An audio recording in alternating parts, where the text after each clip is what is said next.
Agama tidak salah, tapi orang yang mabuk agama bisa jadi sangat berbahaya.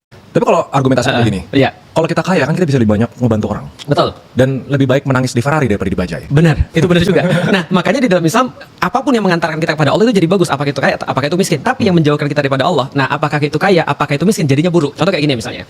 Pertanyaan aku sederhana. Menurut Ray lebih sulit ujian orang susah atau ujian orang kaya? Ujian orang susah. Yakin?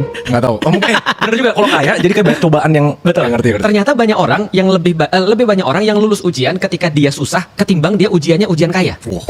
Contohnya misalnya ya, kita bisnis nih misalnya, kita bisnis, Ray kita bisnis sih, oke, kita bagi berapa nih, 50-50. Lu bagian promosi, aku bagian dalam nih, aku bagian finance dan segala macam. Lu bagian luar, aku bagian dalam. Oke, ketika kita nggak ada duit, itu kita nggak akan ribut.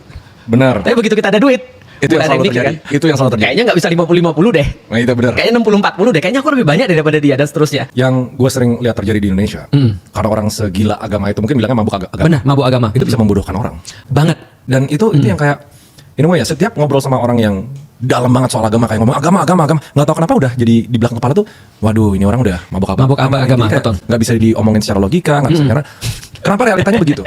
Ya, ini berbicara realita, ini yang menjadi self introspection pada setiap muslim yang ada di Indonesia dan ada di dunia. Tapi karena kita orang Indonesia, kita ngomong di Indonesia. Jadi gini, problematikanya adalah agama di Indonesia itu tidak pernah dimulai diajari dengan why, tapi dengan what and how. Karena diajari dengan what and how, kebanyakan mereka jadi problem, jadi masalah. Contoh ya, sederhana. Kenapa kita bilang misalnya ada orang beragama dia semakin misalnya sulit untuk diajak untuk rasional, untuk diajak untuk ngobrol secara logika. Karena dari awal dia melihat agama itu tidak rasional. Dia nggak mulai dengan why, dia mulai dengan what and how. Contoh ya, kita berbicara tentang takdir misalnya. Berapa banyak lu ketemu orang muslim, lu kemudian bilang, kalau sudah takdir pasti jadi punya kita. Kalau belum takdir, itu nggak jadi punya kita. Itu kalau dimaknai bagus, Ray, itu keren banget. Kenapa? Karena membuat orang kalau dia dapat sesuatu, ini bukan saya, ini Allah. Nah balik lagi, yang orang yang bisa bertanya why, betul. itu orang yang punya taraf berpikir. Benar. Makanya Islam disuruh dari awal mikir. Oke. Guru-guru menaikkan taraf berpikir. Termasuk Ray menjadi guru karena menaikkan taraf berpikir orang. Nggak harus jadi ustadz kan? Menaikkan taraf berpikir itu sudah menjadi salah satu tugas yang paling berat di dalam Islam. Karena tadi, itu berat banget. Kalau nggak berat nggak akan jadi tugasnya para nabi kan gitu kan ya.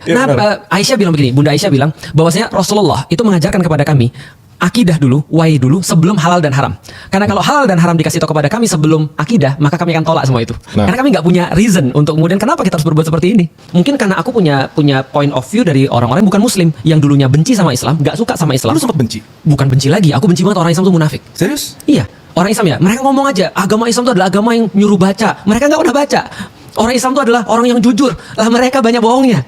Lah orang Islam itu harus tepat waktu karena sholat 5 waktu sehari dan harus tepat waktu. Mereka kalau diajak janjian telat mulu gitu kan ya. Ini kondisi-kondisi yang aku